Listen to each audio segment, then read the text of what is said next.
Welcome to Rathod real estate Zaheerabad. ఇది names 100 feet road. ఇది కూడా 100 ఫీట్ రోడ్ అవుతుంది. ఇక్కడ నుంచి ఒక 200 మీటర్ దూరంలో మనకు 1 ఎకరా 20 గుంటల వ్యవసాయ భూమి అమ్మకానికి వచ్చింది ఫ్రెండ్స్. 35 లక్షలకు ఎకరం ధర. సంగారెడ్డి డిస్టిక్, జహీరాబాద్ డివిజన్, నేలకల్ మండల్లో ఈ ల్యాండ్ ఉంది ఫ్రెండ్స్. ఈ రకంగా సాయిల్ ఉంటుంది.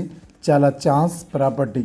ఈ ల్యాండ్ దగ్గర నుంచి విలేజ్ టు విలేజ్ 33 ఫీట్ నక్షబాట దారి ఉంటుంది. 24 అవర్స్ కారు గుట్ట వస్తుంది ల్యాండ్ వరకు.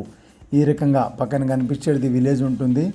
ఇది కనిపించేది మనకు నక్షబాట దారి, విలేజ్ టు విలేజ్ రోడ్. ఇక్కడ కనిపించేది మనకు నీమ్స్ ఇండస్ట్రీ విండ్ మిల్స్ ఇవి, నీమ్స్ పవర్ ఫ్యాన్స్ ఇవి. ఇక్కడ కనిపించే పోల్స్ కూడా మనకు నీమ్స్ ఇండస్ట్రీ ఏరియా పోల్స్ ఇవి ఇక్కడ కనిపిస్తున్నాయి చూడండి. చాలా క్లియర్గా కనిపిస్తుంది. చాలా ఛాన్స్ ప్రాపర్టీ. అర్జెంట్ సేల్కు అమ్ముతుండే ఈ రైతుకు చాలా అర్జెంట్ ఉంది. ఈ రకంగా ఉంటుంది. ల్యాండ్ వరకు కారు గిట్ట వస్తుంది ఫ్రెండ్స్. 35 లక్షలకు ఎకరం ధర. నెగోషియబుల్ అవుతుంది. NIMZ NIMZ industry manufacturing zone 200 meter దూరంలో ఈ హైవే ఉంటుంది. Welcome to Zaheerabad.